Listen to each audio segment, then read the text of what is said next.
place that we inhabit. If we really stop and think about it, it's pretty impressive. What's even more impressive is that for thousands of years, the Earth has just kind of been doing its thing. Every autumn, leaves that once gave life to a tree now turn magnificent colors and fall to the ground. Each morning, the sun comes up over the Cascades, and each night, it sets over the Olympic Mountains with awe-inspiring views of the Sound.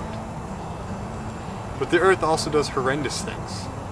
Just recently, there were huge forest fires in Southern California, and before that, the hurricanes in the Gulf and in Louisiana, and before that, tidal waves knocking out entire cities and parts of countries. Worldwide, there are 332 natural disasters every year. That's almost one a day. The Earth is an odd thing, isn't it? In one part, a farmer can be combing his field for grain, and in another part, a fire can be destroying a house. But either way we look at it, we are connected to this stuff. There is no escaping that reality. Now let's talk people. The other day I was watching a movie. It was a movie about a young man who was fresh out of college, and he wanted to go on the adventure of a lifetime. So he sold his car, gave away all his money, and burned his social security card, and headed out for the ultimate trip. The remainder of the story can be looked at from a variety of ways. One of these involves his relationship with the human race. As he travels from place to place, he lives out two things simultaneously. The first is that he can't stand people.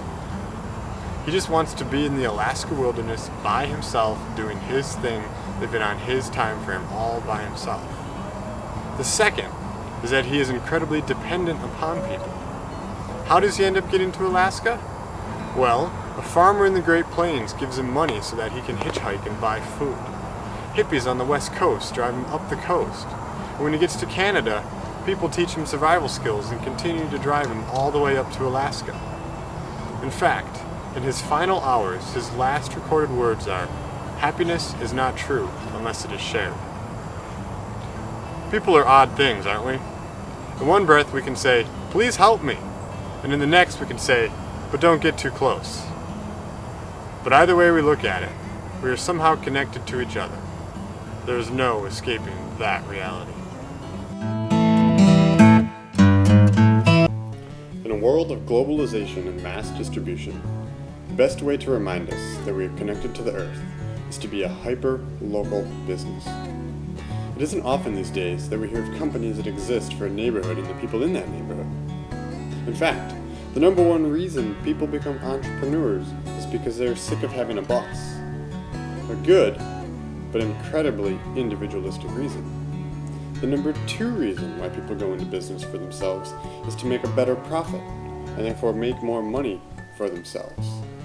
Yet another, often good, but individualistic reason. So I ask the question, what if a company, an employee-owned company, decided to flip globalization on its rear end and existed for the betterment of life within a neighborhood and all those it affected?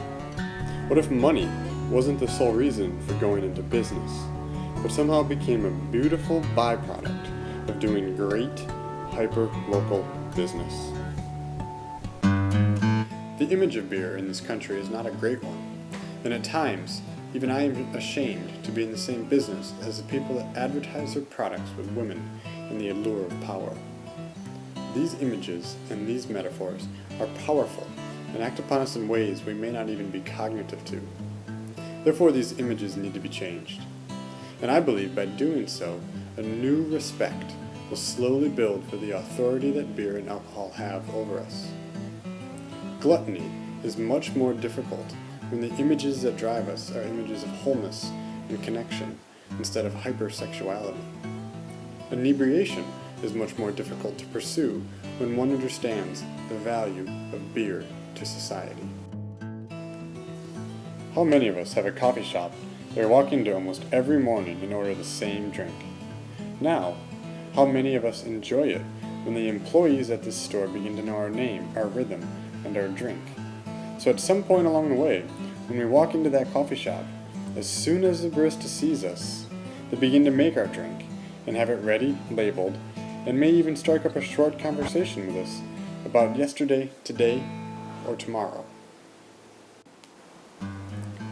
Part of the beauty of a hyper-local company is ownership in the business, and ownership then creates community and involvement. For a product or multiple products to be birthed out of conversation that happened in the community, or to be produced specifically for an event in the community or in remembrance of an event.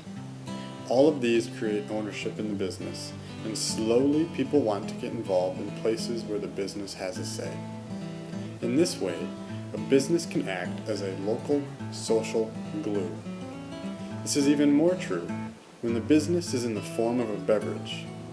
Because how often have you gone to a gathering where there isn't anything to drink? My guess would be never. Beverages are the social glue of many events. If you ever want to gather large groups of people, offer free beer. I guarantee you will have many more people attend than you have ever had before. Everybody needs to do their part.